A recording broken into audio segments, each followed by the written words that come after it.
BJP syndicate അംഗങ്ങൾ മാധ്യമങ്ങളെ കാണുകയാണ്. ഇന്ന് രാവിലെ ആ പെറ്റീഷൻ, ആ ഹർജി പരിഗണിക്കും എന്നാണ് അറിയുന്ന വിവരം. അപ്പോൾ ആ വിവരം ബഹുമാനപ്പെട്ട മാധ്യമ സുഹൃത്തുക്കളെ അറിയിക്കാൻ വേണ്ടിയിട്ടാണ് ഞങ്ങൾ ഇപ്പോൾ നിങ്ങളെ കണ്ടത്. ഗവർണർക്ക് ഇക്കാര്യത്തിലെ പരാതി കൊടുത്തിരുന്നു. ഗവർണർ ആ കാര്യത്തിൽ വൈസ് ചാൻസലർ റിപ്പോർട്ട് തേടി. അതുമാത്രമാണ് ഞങ്ങൾക്ക് അറിയാൻ കഴിഞ്ഞിട്ടുള്ളത്. മറ്റെന്തെങ്കിലും നടപടികളിലേക്ക് കടന്നിട്ടുള്ളതായിട്ട് ഞങ്ങൾക്ക് വിവരം കിട്ടിയിട്ടില്ല.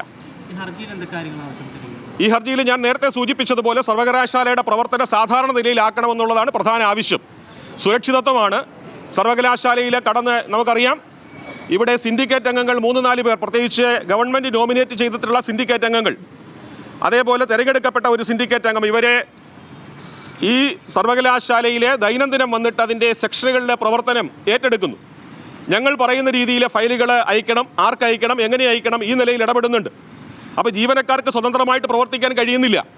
അപ്പോൾ ഈ ഇടത് സിൻഡിക്കേറ്റ് അംഗങ്ങൾ നേരിട്ട് ഇടപെടുന്നത് മൂലം സർവകലാശാലയുടെ ഫയൽ നീക്ക അവസ്ഥയിലായിട്ടുണ്ട്. അവരെ അതിൽ നിന്ന് നിയന്ത്രിക്കണമെന്നുള്ളതാണ് ഒരു പ്രധാനപ്പെട്ട ആവശ്യം.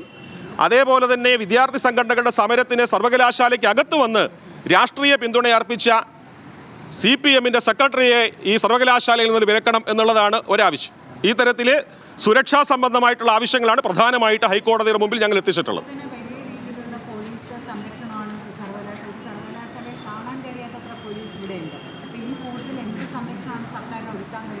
അല്ല, അത് കേരളത്തിലെ മുഴുവൻ ജനങ്ങളും കണ്ടതാണ്.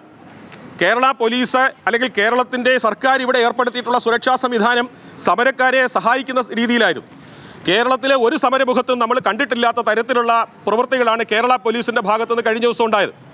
ഈ സർവകലാശാലയുടെ ഈ പുറകിൽ കാണുന്ന പ്രധാനപ്പെട്ട കെട്ടിടം, അവിടെ ഞാൻ നേരത്തെ സൂചിപ്പിച്ചതുപോലെ ലക്ഷക്കണക്കിന് വിദ്യാർത്ഥികളുടെ ഭാവിയാണ് അവിടെയുള്ളത്. ആ പ്രധാനപ്പെട്ട സെൻറ്ററുകളിലേക്ക് സമരത്തിന് ചെയ്യാൻ വന്ന അക്രമ സ്വഭാവത്തോടുകൂടി വന്ന ആളുകളെ പോലീസ് കൈപിടിച്ചുയർത്തുക നിങ്ങൾ എവിടെയെങ്കിലും കണ്ടിട്ടുണ്ടോ? സുരക്ഷിതത്വം ഒരുക്കേണ്ട പോലീസ് സമരക്കാരെ കൈപിടിച്ച് ഉയർത്തിയ സെക്ഷനുകളിലേക്ക് കൊണ്ടുപോകുന്ന കാഴ്ചയാണ് കണ്ടിട്ടുള്ളത്. അപ്പോൾ കേരള സർക്കാരും ആഭ്യന്തര വകുപ്പും കേരള സർവകലാശാലയ്ക്ക് സുരക്ഷ ഏർപ്പെടുത്തുന്നതിൽ പരാജയപ്പെട്ടു എന്ന് നേരിട്ട് കണ്ടതാണ്.